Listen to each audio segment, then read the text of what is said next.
Bonjour, dans cette vidéo, nous allons voir l'utilisation de la variable get et de la variable post à travers un formulaire HTML. J'espère que vous savez comment créer un formulaire HTML. Voici un peu la syntaxe au niveau de la documentation. Donc, sans plus tarder, nous allons aller au niveau du code. Donc, je vais définir mon formulaire HTML avec la balise form. On va commencer par le formulaire en get. Ok, donc au niveau des actions, je vais mettre le fichier action.php. Donc le fichier action.php est dans le même répertoire que mon fichier index.php. Ok, donc on a utilisé la méthode get. Donc au niveau du formulaire, on va mettre le nom, on va demander le nom de l'utilisateur, nom, 2 points, et on va mettre un input, la balise input type, et on va mettre l'attribut name pour pouvoir récupérer le nom de l'utilisateur. Voilà, donc je vais mettre br, ou bien je vais pas mettre br, je vais mettre tout ça dans une balise de type paragraphe. Voilà, je mets tout ça dans une balise de type paragraphe. Voilà, donc je vais mettre un autre paragraphe et là je vais mettre le prénom.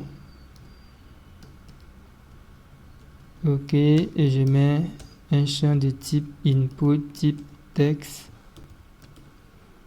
Le name ça sera prénom. Ok, je ferme la balise. Voilà, et ensuite je mets un autre paragraphe et cette fois-ci je vais mettre un champ de type, un champ input 2.submit. Ok, donc là on va mettre valider. Ok, donc lorsque on va cliquer sur le bouton valider, ça va aller directement dans le fichier action.php. Voilà, donc je vais venir,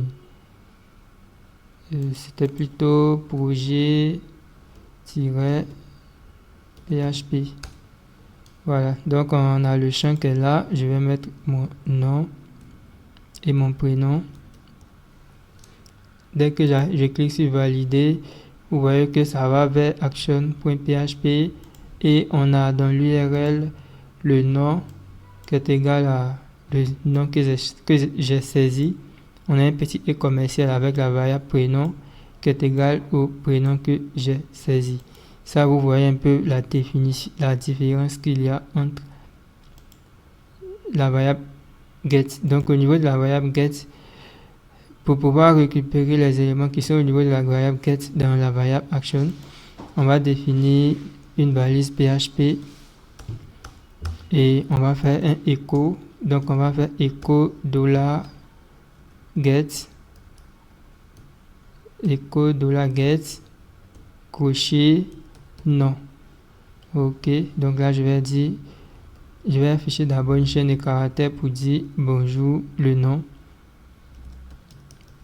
bonjour, et ensuite je vais mettre un espace et enfin je vais mettre $_get avec les crochets prénom.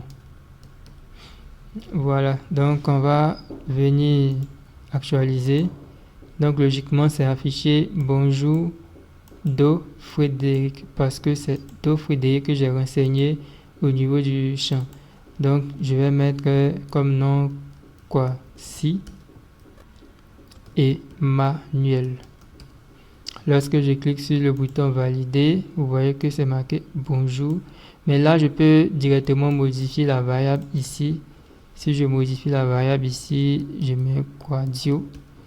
Lorsque je valide, vous voyez que c'est écrit Quadio. Donc supposons que nous ne voulons pas afficher le contenu des variables au niveau de l'URL. Donc si on ne veut pas faire ça, on ne veut pas afficher le contenu des variables au niveau de l'URL, au niveau du code, nous allons venir utiliser une autre variable qui est la variable post. Donc je fais post, je vais mettre post, et ici on va venir changer ça, on va venir remplacer par post, et vous allez voir la différence qu'il y a entre la variable get et la variable post.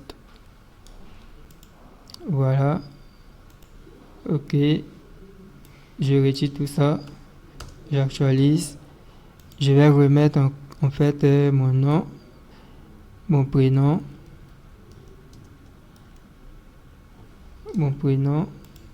et je clique sur valider, et vous voyez que c'est marqué bonjour de Frédéric Jean-Luc.